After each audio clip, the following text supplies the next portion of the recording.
Doctor Mohammad ইউনূসের সরকারের প্রতি জনগণের যে আগ্রহ, এটা এখন কোন পর্যায়ে আছে আমি বললাম না, আপনারাই নিজেরা চিন্তা করুন। অর্থাৎ আগ্রহ একটা, শ্রদ্ধা একটা, ভালোবাসা একটা, সমর্থন আরেকটি।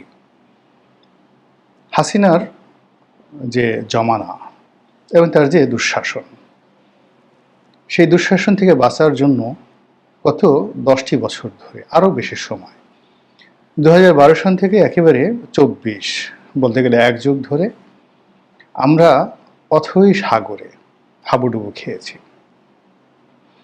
এবং যেই আমাদের পক্ষে কথা বলেছেন, সেটা আমেরিকা বলুক কিংবা রাস্তার কোনো পাগল বলুক কিংবা একটা রিক্সাওয়ালা, তিনি যদি শেখ হাসিনাকে একটা গালি দিতেন, যেটা আপনি আমি দিতে সাহস পেতাম না, আমাদের কাছে মনে হতো যে তিনি আমাদের নেতা।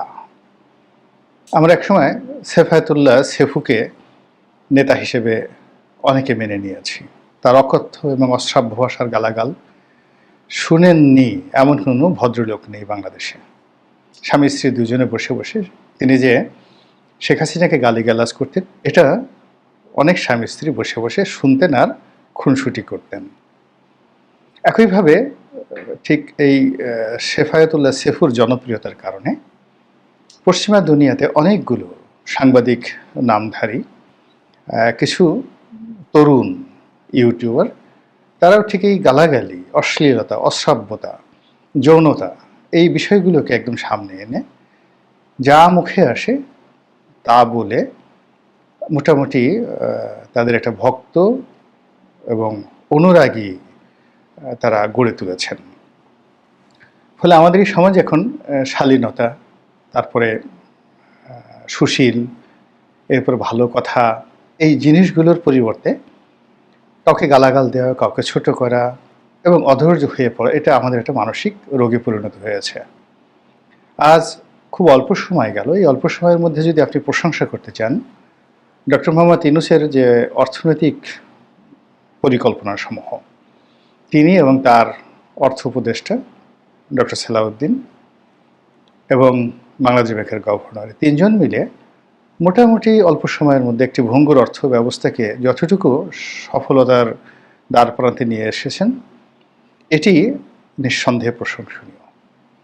কিন্তু সমস্যা হলো যে এই যে তার যে অর্থনৈতিক কর্মকাণ্ড, বিদেশ থেকে ঋণ আনা, তারপরে শেষে ব্যাংকিং ব্যবস্থায় স্থিতিশীলতা আনা, রেমিটেন্স আনা, এই জিনিসগুলো নষ্ট হয়ে যাচ্ছে কেবলমাত্র আইন শৃঙ্খলার অবনতির কারণে। তারপর সিভিল অ্যাডমিনিস্ট্রেশনে যে নিয়োগ এবং বদলি, এগুলো নিয়ে যে অরাজকতা চলছে তার কারণে, আইন মানার যে একটা প্রবণতা, সেটি ধীরে ধীরে তিরোহিত হচ্ছে। যে যার অবস্থান থেকে আইন ভাঙা, পুলিশকে পাত্তা না দেওয়া, যা মুখে এসে তাই বলা, এরপরে আইন নিজের হাতে তুলে নেওয়া, যেটাকে মব জাস্টিস, অর্থাৎ নিজেরা একটা বিচার ব্যবস্থা প্রতিষ্ঠা করা, এই জিনিসগুলো গত 2 মাসে যেভাবে একের পর এক ঘটেছে, এগুলোর শুধু প্রতিবিধান নয়, এগুলোর যদি বিচার করা না যায়, তাহলে আমরা একটা জাতি হিসেবে যে সভ্যতা দ্বার প্রান্তে যতটুকু এগিয়েছিলাম, এগুলো আমরা আবার পেছাবো। অন্যদিকে এখন যারা রাষ্ট্র পরিচালনা করছেন, তাদেরকে আগামী দিনে কেবলই মাত্র এই বিষয়গুলোর কারণে পুনরায় বিচারের মুখোমুখি হতে হবে। তো যেটা বলছিলাম যে আমরা ডক্টর মোহাম্মদ ইউনূসের মধ্যে ভালো কি আছেন, সেই জিনিসগুলো স্মরণ করতে পারছি না, দেখতে পাচ্ছি না। এর কারণ হলো তার যারা ভক্ত অনুরাগী রয়েছেন দেশে এবং দেশের বাইরে, তারা তার ভালোকে এত বড় করে অনেক বিশাল লাইট দিয়ে, বিশাল ক্যানভাস দিয়ে প্রচার করার চেষ্টা করছেন, যার মধ্যে তার সত্যিকার অর্থে যে ভালো গুণাবলী, সেই গুণাবলীগুলো হারিয়ে যাচ্ছে। 2 নম্বর হলো যে তাকে যদি এই দেশে রাজনীতি করতে হয়, তাহলে এই দেশের সাধারণ মানুষের সঙ্গে তার সম্পর্ক, সাধারণ মানুষের যে আশা আকাঙ্ক্ষা এবং আকুতি, এবং এদেশের মানুষের সঙ্গে তার যে সম্পর্ক, এটি চূড়ান্ত পর্যায়ে নিতে হবে, যেটি তিনি এখনও শুরু করতে পারেননি। তিনি এবং তার সাথে যারা লোকজন রয়েছেন, তারা গণমুখী লোক নন, জনগণের সঙ্গে তাদের কোনো সম্পর্ক নেই, উল্টো এদেরকে গণবিমুখ লোক হিসেবে আপনি অভিহিত করতে পারেন। এই গেল একটা বিষয়। ফলে কি হচ্ছে, সব জায়গাতে অস্থিরতা তৈরি হয়ে গিয়েছে, মানুষের স্বপ্নভঙ্গ হয়েছে। তারপর মানুষ ডক্টর মোহাম্মদ ইউনূসের প্রতি যে শ্রদ্ধা দেখাতেন, তাকে নিয়ে স্বপ্ন দেখতেন, তিনি বাংলাদেশের জন্য বিরাট কিছু করবেন এবং তার নেতৃত্বে পশ্চিমাদের সঙ্গে ভালো সম্পর্ক হবে, বাংলাদেশের দুধ এবং মধুর নহর প্রবাহিত হবে।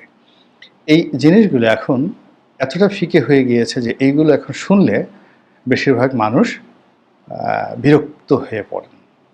যখন গ্রামে একটা মানুষ তার 10টা গরু আছে, বিশ্বাস করেন যারা গেরস্থ তারা নিজেদের গৃহপালিত গরু, ছাগল, মহিষ কিংবা মুরগিকে পরিবারের সদস্য মনে করে, এদের উপর জীবিকা নির্বাহ করে এবং এদের জন্য তারা জীবন পর্যন্ত দিয়ে দেয়। সারা বাংলাদেশে যেভাবে গরু চুরি বেড়েছে, শুধু গরু চুরি না, গরু ডাকাতি বেড়েছে। মানুষ বাড়ি বাড়ি সেই সন্ত্রাসীরা গিয়ে যেখানে সন্ত্রাস সম্ভব সেখানে তারা এই গরু, ছাগল, মহিষ এগুলো সব ছিনতাই করে নিয়ে আসছে, ডাকাতি করে নিয়ে আসছে। আর গভীর রাতে এই চোরদের যে উপদ্রব, সেই উপদ্রবের কারণে সারা বাংলাদেশে ঘুম হারাম হয়ে গিয়েছে গৃহস্থদের। এখন ডক্টর মোহাম্মদ ইউনূস বাইডেনের সঙ্গে ছবি তুলেছেন, তারপরে লন্ডনে আমেরিকা থেকে আরও 10টা সার্টিফিকেট পেয়েছেন। এটা কিন্তু আমাদের প্রান্তিক জনগোষ্ঠীর 1 লাখের একজন মানুষও জানেনও না, তাদের মাথা ব্যথা নেই। তাদের মাথা ব্যথা হলো যে একজন ডাক্তার রাষ্ট্র ক্ষমতায় বসেছেন, শেখ হাসিনার চেয়ে ভালো, সে আমাদের গরু চুরি বন্ধ করতে পারছেন না। তো এগুলো নিয়ে তারা কিন্তু গালাগাল শুরু করেছেন। আর অন্যদিকে এরকম যে একটা সমস্যা, গরু চুরি করলে যে কি হয়, এটা বর্তমান সরকারের যারা উপদেষ্টা মণ্ডলী রয়েছেন তাদের কারোই ব্যাপারে প্র্যাকটিক্যাল অভিজ্ঞতা আছে কিনা আমি বলতে পারবো না। যেমন আমাদের একটা ছোটোকালে কৌতুক পড়েছিলাম যে গরু হারালে এমনই হয় মা, অর্থাৎ এক কৃষকের গরু হারিয়ে গেছে, সারাদিন সে গরুকে খোঁজ করেছেন, খোঁজ করে করে গরু না পেয়ে তিনি বাড়িতে এসেছেন।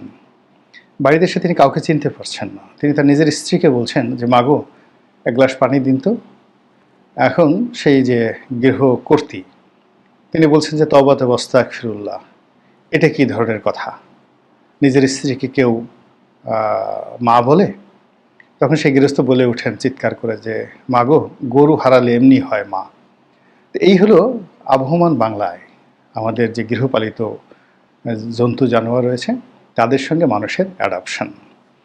যে মহল্লায় চাঁদাবাজি হচ্ছে, যে মহল্লায় মব জাস্টিস হচ্ছে, এবং যেখানে নিয়োগ বদলিতে বিশৃঙ্খলা তৈরি হচ্ছে, ছেলেমেয়েরা ক্লাসে যাচ্ছে না, পড়াশোনা করছে না, প্রত্যেকটা বাড়িকে তার পিতামাতার জন্য জাহান্নাম বানিয়ে ফেলেছেন।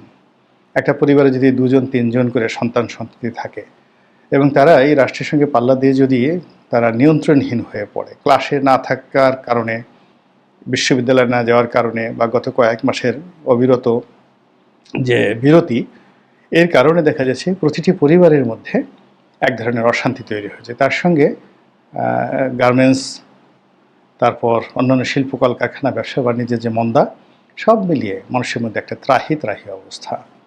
তো সেই অবস্থা থেকে মুক্তির জন্য বা সেই অবস্থা থেকে রেহাই দেওয়ার জন্য সরকারের না আছে কোনো কথার বুলি, না আছে কথার ঝুলি, না আছে কোনো সান্ত্বনা বাণী। তারা শুধুমাত্র সমন্বয়ক, ছাত্র তাদেরকে ক্ষমতায় বসিয়েছেন, বিল ক্লিন্টন তাদেরকে কথা বলেছেন, জো বাইডেন তাদেরকে চুমা দিয়েছেন, এরপরে ফ্রান্সের প্রেসিডেন্ট তাদেরকে কোলে নেবেন, তারপরে মালয়েশিয়ার যিনি প্রধানমন্ত্রী আনোয়ার ইব্রাহিম তিনি আসবেন, সৌদি যুবরাজ মোহাম্মদ বিন সালমান আসবেন, আর বাংলাদেশ স্বর্ণের খনিতে, তেলের খনিতে ভরে যাবে। এই অলীক কল্পনা, এই অলীক কথাবার্তা কোনো অবস্থাতেই আমাদের জনজীবনে স্বস্তি দিতে পারছে না। এবং ডক্টর ইউনূস এখন যে খপ্পরের মধ্যে পড়েছেন এবং যে আমলাতন্ত্রের মধ্যে পড়েছেন, যে দালাল চক্রের মধ্যে পড়েছেন, ঠিক শেখ হাসিনা 2010-11 সনে ঠিক এইরকম একটা অবস্থার মধ্যে কিন্তু তিনি পড়েছিলেন। শেখ হাসিনার অনেকগুলো গুণাবলী ছিল। সব গুণাবলীগুলো এই পরিস্থিতির কারণে, পরিবেশের কারণে, দেশি বিদেশি চক্রান্তের কারণে সমস্ত গুণাবলীগুলো মুহূর্তের মধ্যে হারিয়ে যায় এবং তিনি ধীরে ধীরে ধীরে ধীরে লেডি হিটলারে পরিণত হন। এবং আপনি যদি হিটলারের কথা চিন্তা করেন, মুসলিনের কথা চিন্তা করেন, জীবনের প্রথম দিকে তারা খুবই কাঙ্ক্ষিত ব্যক্তি ছিলেন তাদের দেশের জনগণের জন্য। কিন্তু জনগণের একটা নির্দিষ্ট সময়ের পরে আর সেই ধৈর্য তাদের প্রতি থাকেনি এবং তারা জনগণের সেই যে সহজ সরল অভিব্যক্তিকে ব্যবহার করে এই দুনিয়াতে যে নির্মম এবং নৃশংসতার যে ইতিহাস রচনা করেছেন, কিয়ামত পর্যন্ত সেইগুলো কেউ অতিক্রম করতে পারবে না। তো আমাদের শেখ হাসিনা, বাংলাদেশের শেখ হাসিনা, তিনি যদি সতর্ক হতেন এবং তিনি যদি জনগণকে ভালোবাসতেন, রাজনৈতিক দলকে ভালোবাসতেন, প্রত্যেকটা পলিটিক্যাল পার্টির সাথে একটা সম্পর্ক রক্ষা করতেন, তাহলে আজকে তাকে কিন্তু এভাবে পালিয়ে যেতে হতো না। কিন্তু তিনি সেটা না করে তাকে কোন দেশ থেকে একটা ডক্টরেট ডিগ্রি দিয়েছেন, জাতিসংঘের পরিবেশ বিষয়ক কোন কমিটি বা সাব কমিটি তাকে একটা উপাধি দিয়েছেন, কিংবা নরেন্দ্র মোদী তাকে কী বলেছেন, আমেরিকার কোন প্রতিষ্ঠান কী বলেছেন, এ সকল বিষয়াদি নিয়ে তিনি এবং তার যারা লোকজন যেভাবে জনগণকে বিভ্রান্ত করতেন এবং যেভাবে মিথ্যা উল্লাসে নৃত্য করতেন, তার পরিণতি আমরা দেখেছি। তো কাজেই আমি যখন ডক্টর মোহাম্মদ ইউনূস জাতিসংঘ গেলেন, আমার প্রথম কথা ছিল যে ওনার এটা যাওয়ারই দরকার ছিল না, কোনো দরকার ছিল না। তিনি এই সময়টিতে বসে বাংলাদেশ সফর করলে, 10 জন লোকের সঙ্গে কথা বললে, মানুষের সঙ্গে চলাফেরা করলে, তিনি একদিন কাঁচা বাজার পরিদর্শনে গেলে, এই জিনিসগুলো মানুষ তাকে বুকে করে নিত, বলতো এ সাধারণ মানুষ এবং তার অনেক অপরাধ, অনেক ভুল, অনেক ভ্রান্তি, এগুলো নিয়ে মানুষ কিন্তু কথা বলতেই সাহস পেত না। কিন্তু সেটি না করে তিনি বিল ক্লিন্টনের সাথে বন্ধুত্ব করতে গিয়েছেন, জো বাইডেনের সঙ্গে ছবি তুলতে গিয়েছেন। এই জিনিসগুলো দিয়ে আলটিমেটলি তার সরকারের বা তার নিজের কোনো উপকার হবে না। তিনি প্রাজ্ঞ মানুষ, সারা জীবন বহু ঘাটে বহুবার তিনি তার পদচিহ্ন রেখেছেন, কখনো বিজয়ী হয়েছেন, কখনো পরাজিত হয়েছেন। তাকে সাজেশন দেওয়ার মতো স্পর্ধা আমার নেই।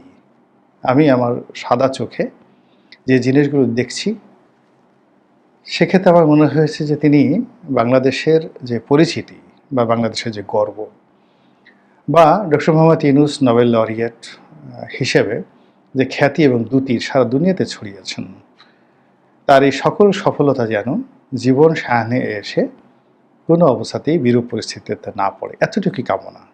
তিনি সফল হন এবং ভালো কিছু করেন, এই আশীর্বাদ করছি। কিন্তু তিনি যদি সেটি না করে অতীতের লোকদের মতো তিনি যদি কেবল প্রচার প্রপাগান্ডাতে ব্যস্ত থাকেন, যা কিনা তার বাংলাদেশের রাজনীতিতে আদৌ দরকার নেই।